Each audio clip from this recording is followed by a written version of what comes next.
What is up? What is up, the Steem blockchain? Today I want to talk about the move to social capital. The move to social capital. So, with the age of abundance soon gonna be here. We obviously see it a lot in the physical world already. So the whole industry, the whole movement is moving towards social capital, which means social relationships, social networks, just networks, peer-to-peer networks, but the main value becomes social capital in this new market, right? So in the past, I guess you can call it finance capital, or use money in general, that we use that for trade in a scarce world, or maybe gold or something. But social capital, things gets very interesting then, because it is a paradigm shift. It's a paradigm shift in how humans look at value. That the story of money has been so powerful in humans that we need this money. We need it. But it's going to change. It for sure is going to change when automation hits. People are really going to start to question things that they didn't question in the past because they were so busy doing other things.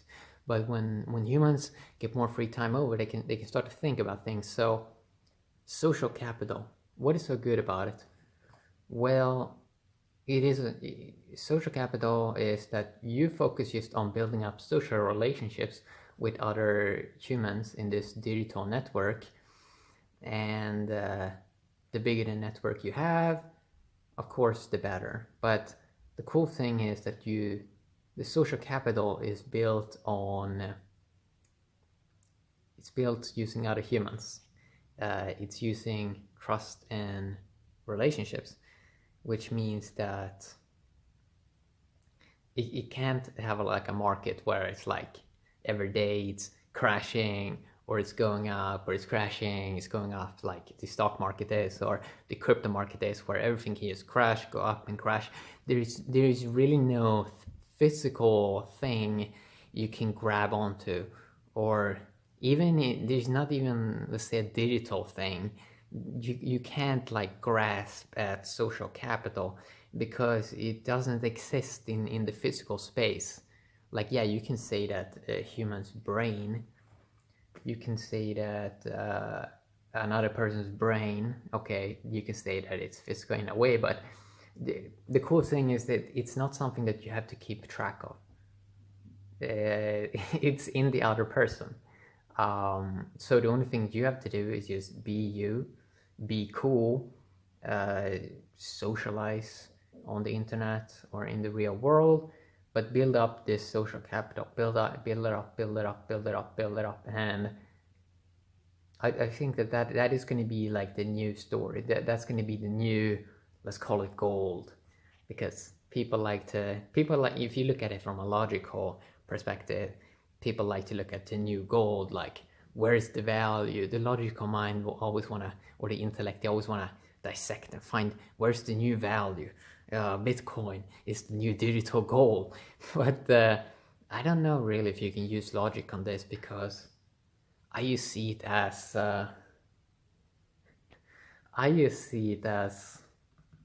can you really call social capital for digital gold? Do we even need to use logic anymore? I don't really think we have to use that much logic anymore. It's the intellect, the artificial intelligence will handle the intellect. The logic, most of it is the intellect. And do we really have to call social capital digital gold? These networks are going to be huge.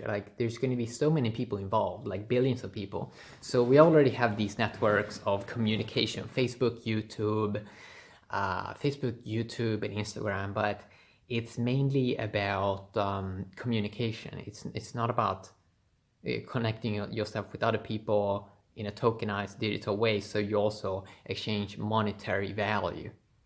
So an interesting thing that we can see, the whole industry, the movement, is that we're moving towards zero marginal cost, which basically means that there's always coming in new entries in the whole market, and they're cutting the cost down. So for example, maybe in the back in the days, people had to build a house.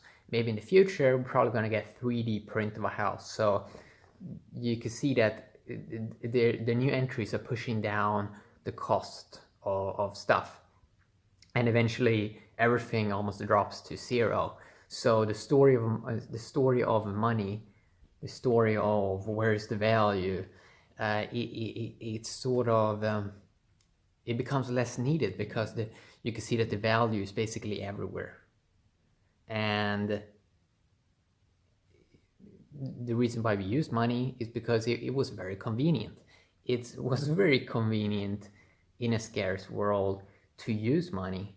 But let's look at the world population. Is it any scarce, or are we heading towards 10 billion humans on this planet? We're heading towards 10 billion humans. Physical work, it was a very long time ago I saw a person do physical work. And the artificial intelligence is going to come in 10 years. It's going to take all the intellect jobs, basically. The only thing we have left is social capital. The only thing we have left is the trust and relationship, the love, the care, the selflessness, right? And when I say selflessness, of course, selflessness, of course, also, it works in both directions, give and receive, right?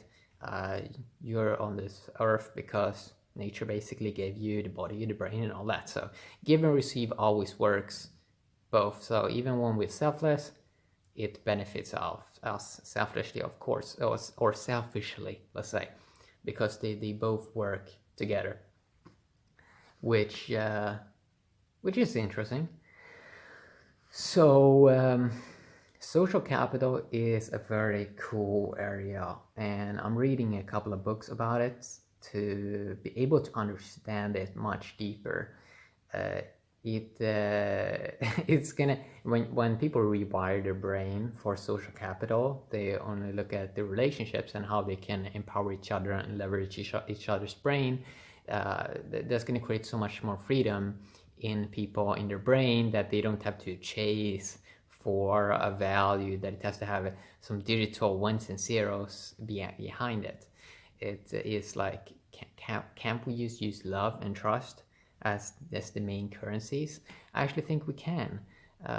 So a lot of these old systems that people used to quote, like time is money and all that, it was based on scarcity.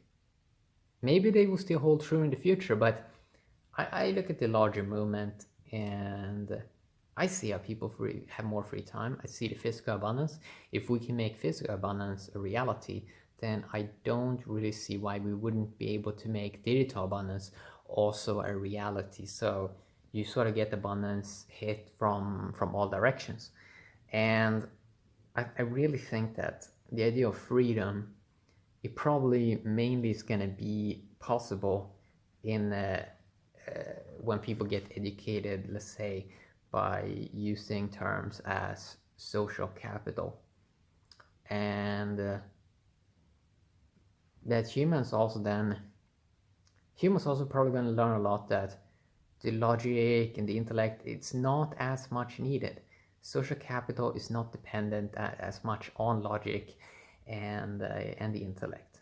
This might sound pretty strange, but if we look at it from a logical perspective, like can we dissect love? Can we dissect trust? Like, can we put that in a box, like a logical box? Let's take the surgeon tool of the intellect.